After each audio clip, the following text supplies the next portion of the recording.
Hey guys, Katie here. Welcome back to my channel. Thank you so much for joining me because today we're going to be talking about fall book recommendations, which I know all y'all hoes be looking for it. Me too. I'm a hoe. I'm looking for it. I love when y'all all be out here talking about horror and thrillers and be telling me what to read because listen, it's like every single book I read, like somebody dies. Somebody gets murdered in like every book. Like every book.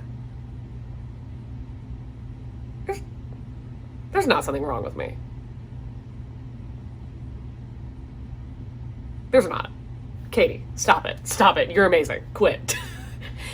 Anywho, I pared it down to like 9 or 10 books to talk about. In this video, there will be a second video that's going to be coming that's like a scary book recommendation because this one is going to be more like autumnal. Forget that. Autumn vibes, you know, cozy blanket, drinking hot cocoa by a fireplace, reading some mystery, reading some dark academia, and then the second part of the video, or the second video, will be like spooky, scary skeletons, like horror, thriller, Spooksville. The first book I'm going to talk about is the king of dark academia, and it's The Secret History by Donna Tartt. Real quick, what did you think I was going to say? Because if you didn't think I was going to say The Secret History, then like, where have you been? Under like several rocks? Because hello, this in my opinion is like a classic at this point. Donna Tartt created the hype for dark academia. I mean, like, fight me if that's not true, but I feel like it is. So this book is about a group of college kids and they are in this elite, I think elitist is probably like the best way to put dark academia, but anyway, they're in this like super elite program at their college for literature and like dead languages and stuff like that. It's very, honestly, the writing is very like lyrical. It's poetry, honestly. But they're in this group and they're all very intelligent. They're all very egotistical. And one of the characters in this group dies. And the whole book is trying to figure out what happened to him, if he was murdered, who did it, who's keeping secrets, how they could get away with it. It's just like a whole giant web of like lies. And I think dark academia is probably so popular because of how intelligent it is and how like at the absolute prime the characters are for being egotistical. And I freaking love it. I think this is absolutely a fall read. Like this just feels like you're sitting in like an old, like kind of dusty wood library and you have on like a really thick like Burberry coat. You feel like Sherlock Holmes when you're reading this. You know what I'm saying? I think I'm gonna just stack. Oh my god. Well, you know, you win some, you lose some. Baby, come back. You can blame it all on me. I might stack the books right here. Yeah. Number 2 is going to be Bunny by Mona Awad. This is another book that I have been like screaming from the rooftops for people to read. It is so phenomenal. Now, this is very hit or miss. Like, I feel like you either love this book or you hate it. Mainly because of how confusing it is and how confusing the ending is. But I absolutely loved it. Like, I have not stopped talking about this book for months and months and months. It's like I will tell anybody what it's about just in hopes that one day they'll pick it up. This is another dark academia. Again, this is a group of girls in this one, and they are all in a elite literature program in their college. Are you seeing a theme? This has been described as like Heathers, but if it was written by Stephen King on acid, and that's exactly what this book is like. So there's a group of girls, and they're this very just like elite friend group, and then there's another girl who is also in this group, but not in the friend group. She's like ostracized. And the girls that are friends are like so creepy. Like they all call each other Bunny. They're all super close, like weird. And then one day they invite the other girl into the group, like, oh, come to our smut salon. Because yeah, that's a thing. They call it a smut salon. And she's like, oh, I don't like them, but I want to be liked by them. So I'll go. So she goes.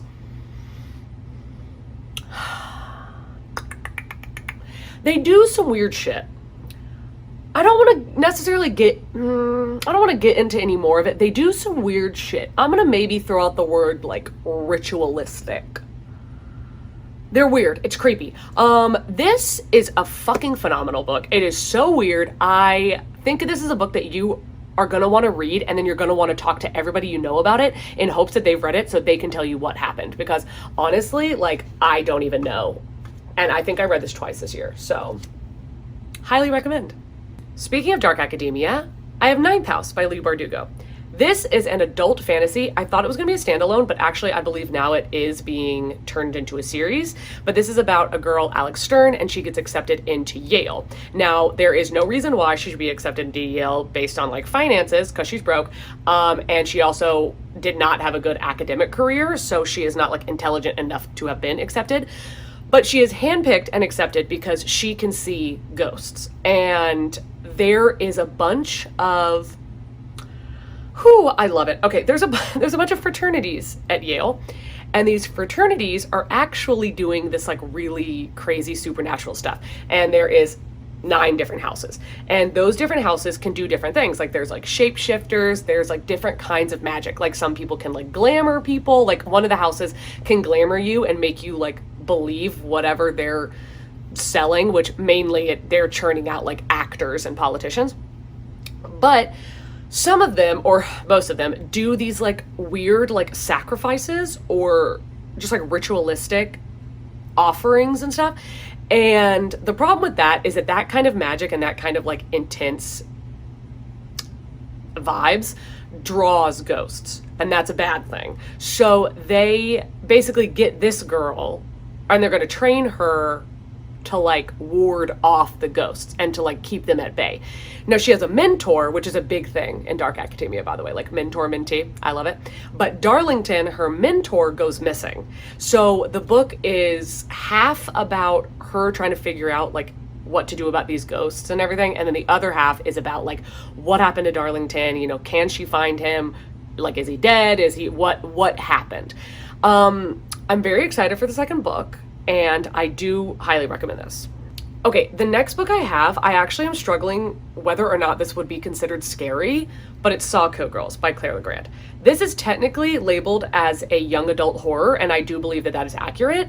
I did not find it scary, but there was like 1 or 2 parts that were very creepy, like definitely creepy. So just know that going in if you don't like the spooks, you know? So this book is like Stranger Things. If Stranger Things, instead of being like 3 guys and 1 girl, it was 3 girls and 1 guy.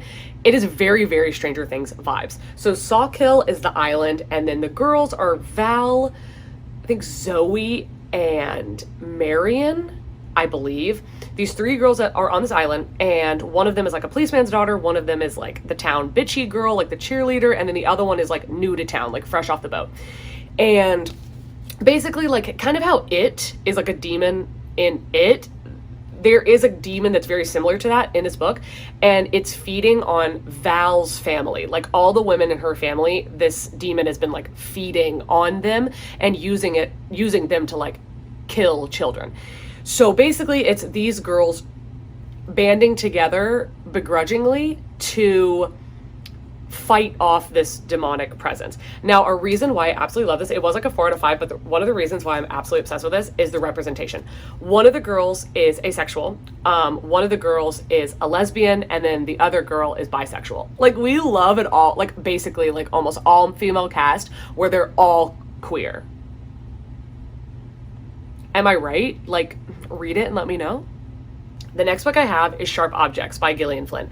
I freaking adore this book. I reread it this year, 5 out of 5 favorite. If you've read Gone Girl and you want more from this author, I would highly recommend picking this up.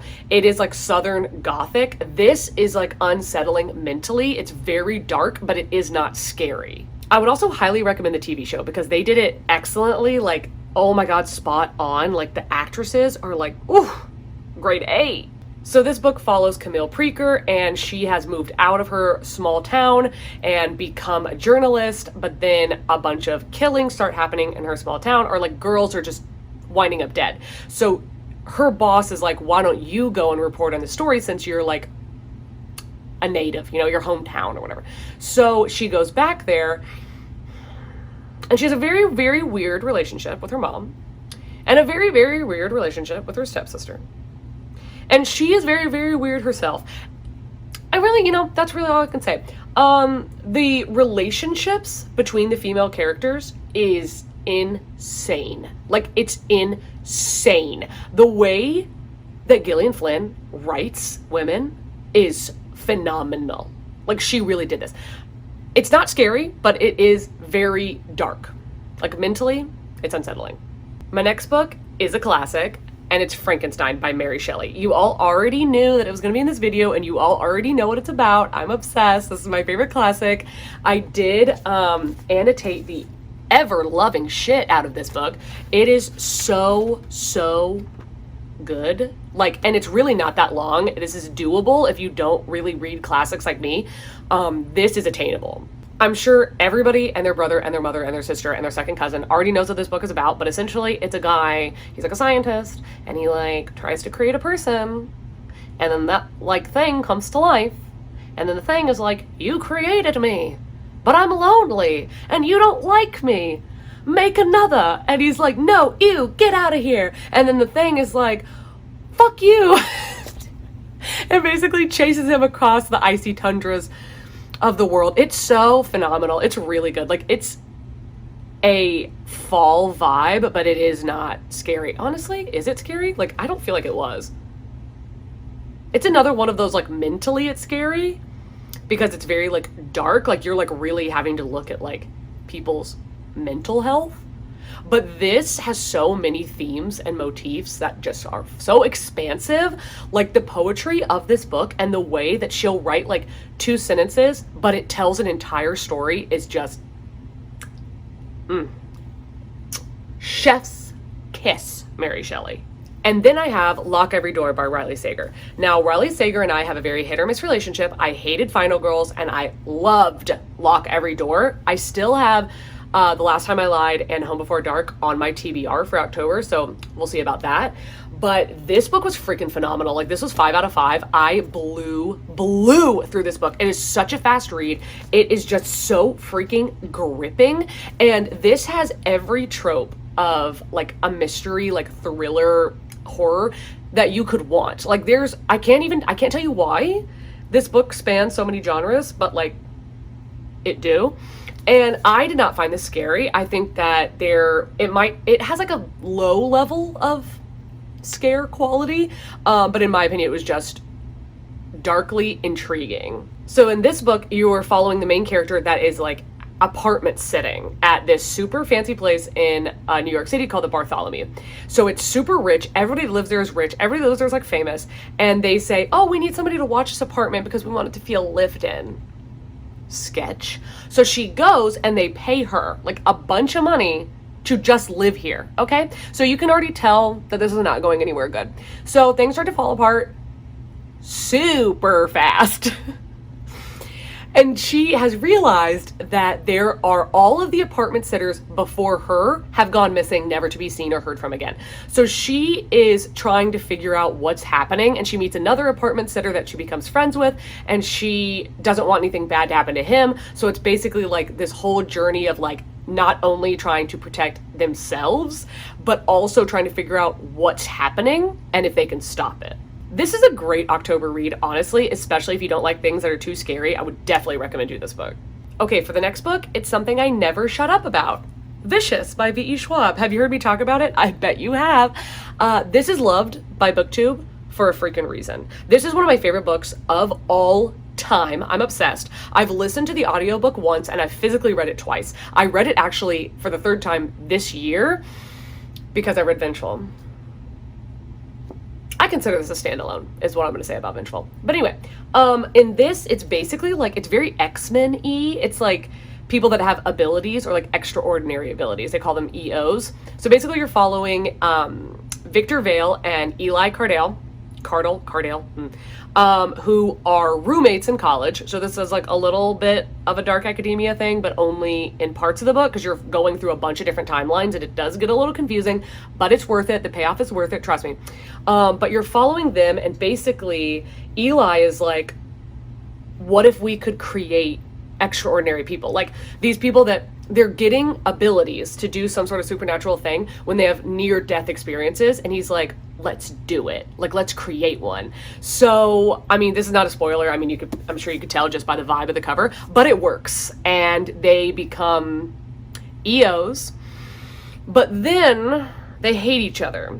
You know, it's very, in my opinion, I wish this was enemies to lovers, because I want them to make out so bad. It hurts. I think everybody feels that way. I mean, I hope they do.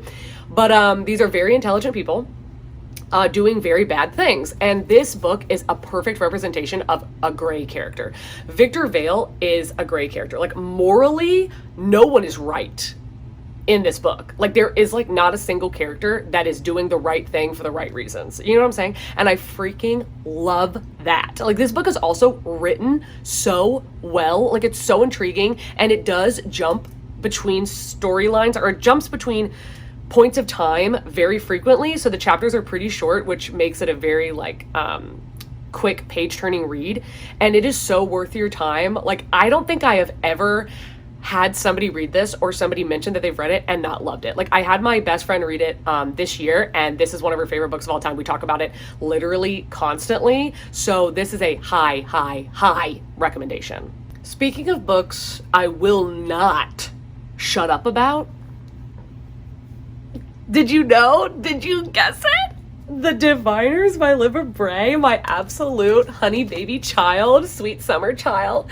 It's not a sweet summer child. It is gritty. But I'm freaking obsessed. So I'm actually going to be mentioning this in both videos because this is pretty spooky. Like, this is pushing it by saying it's spooky instead of scary.